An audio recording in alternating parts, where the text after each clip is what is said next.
Param Puja Swamiji.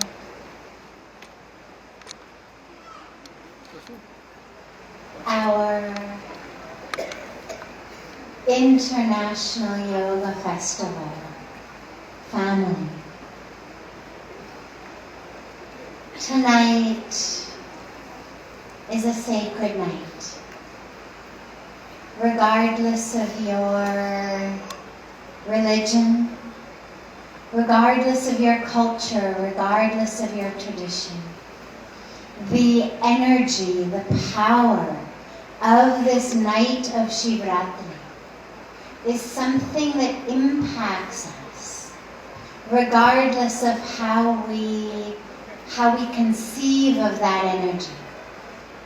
Like the energy of the moon causes high tide and low tide, regardless of the religion or the culture or the language of the people walking along the beach.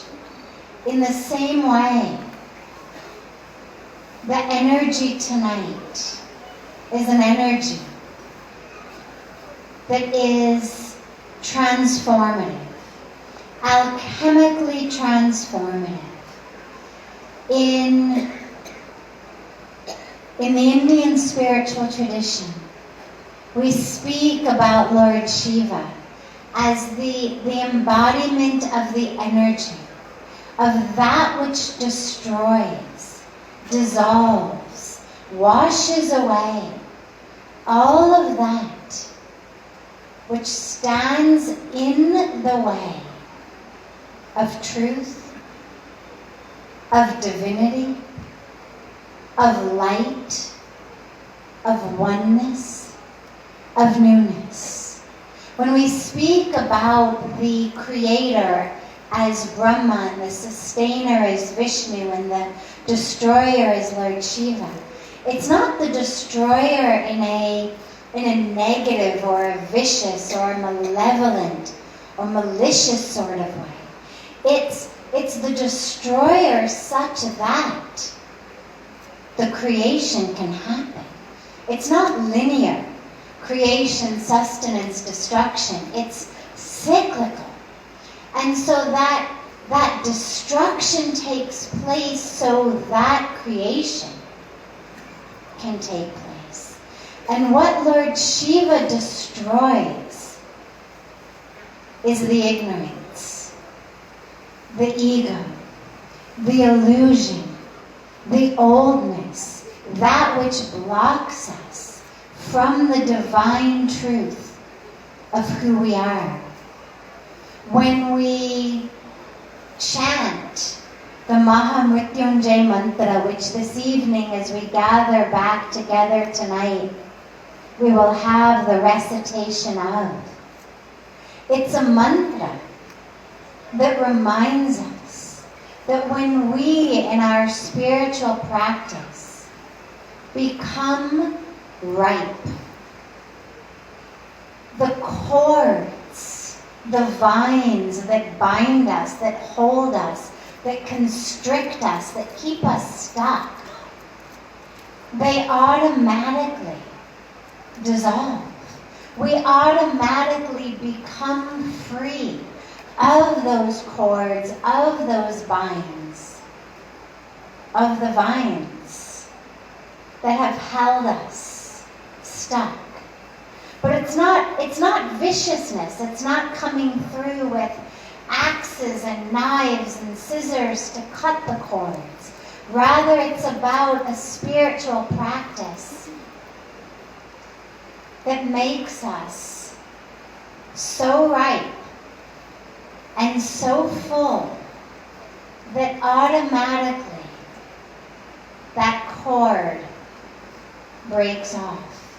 And so on this night of Shivratri, regardless of your religious tradition, regardless of the culture you come from, allow the energy to be that which makes you ripe, which makes you experience and live in the absolute fullness, the absolute ripeness of the self. So that all of that keeps you stuck, the illusions, the attachments, the ego, the ignorance, the identities, all of that washes away, such that as the night becomes morning, you emerge new. The cycle of creation continues such that from that which is removed this evening, the cycle of birth, the cycle of creation, the cycle of newness with the rise of the sun comes into your life. The Hindu calendar varies every year. Our dates of yoga festival stay the same. So some years we are blessed to have Shivratri fall during the yoga festival.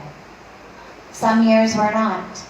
But when we are, it's so incredibly auspicious because we speak so frequently about letting go into the yagna fire, letting go into Ganga, all of that holds us back.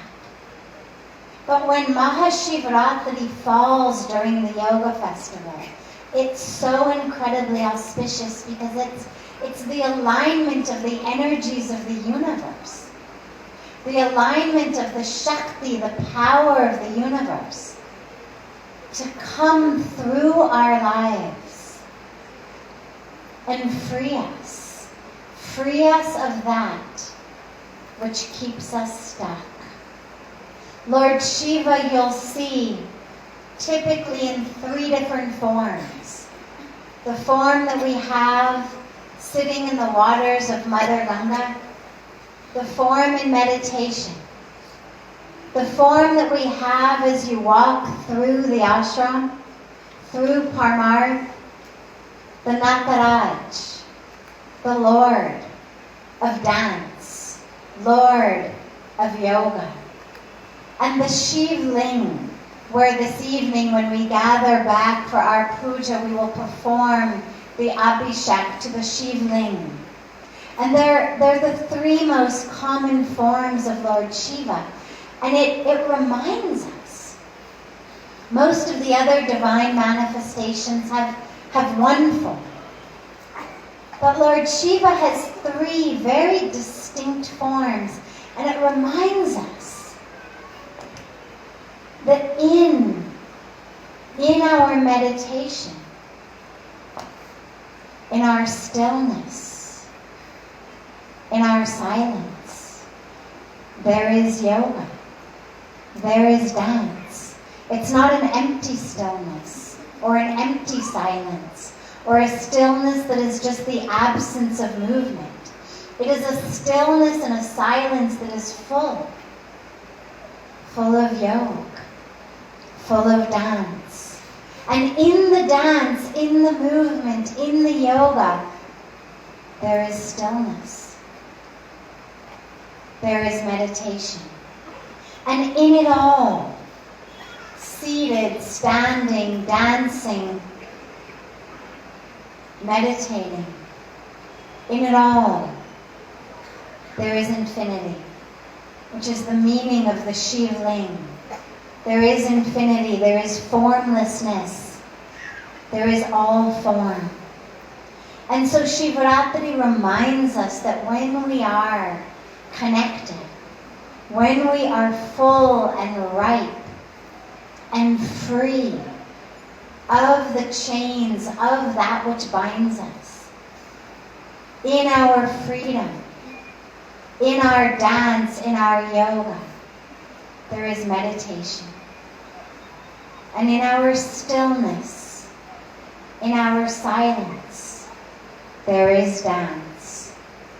And in it all, there is the awareness and the presence of infinity. And so on this night, allow yourself. There will be dance. There will be meditation. There will be prayer. And as you're dancing, find the stillness in your dance. And as you're meditating, find the dance in your meditation. And in it all, find the rightness and the fullness of the self, such that that which has held you back lets go, such that you become free and infinite and aware of the freedom and the infinity. And then your night will become dawn.